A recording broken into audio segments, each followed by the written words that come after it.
Sosialisasi bahaya narkoba yang dilaksanakan di Gedung Juang Kodim 0405 Lahat ini diselenggarakan Forum Bela Negara Republik Indonesia Lahat dalam rangka memperingati Hari Sumpah Pemuda ke-90 tahun. Sosialisasi ini dihadiri Dandim 0405 Lahat, Asisten 1 Bidang Pemerintahan Lahat, pihak kepolisian, Ormas dan OKP serta para pelajar.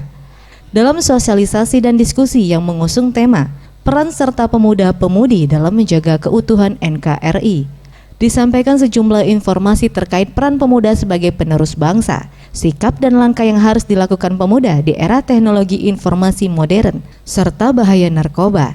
Dalam sambutannya, Asisten 1 Bidang Pemerintahan Lahat Ramsi menuturkan bahwa pemerintah daerah mengapresiasi berbagai kegiatan positif yang dilaksanakan para pemuda di Lahat. Ia berharap ke depan, pemuda di Lahat dapat lebih proaktif membantu pemerintah sesuai dengan kemampuan yang dimiliki.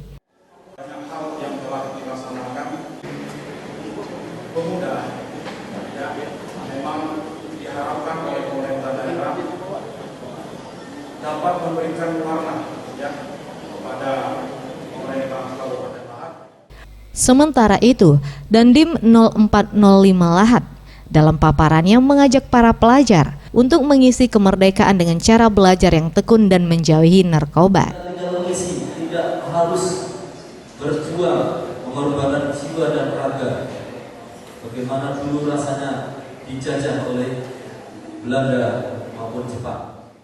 Zulfikri, Sriwijaya TV.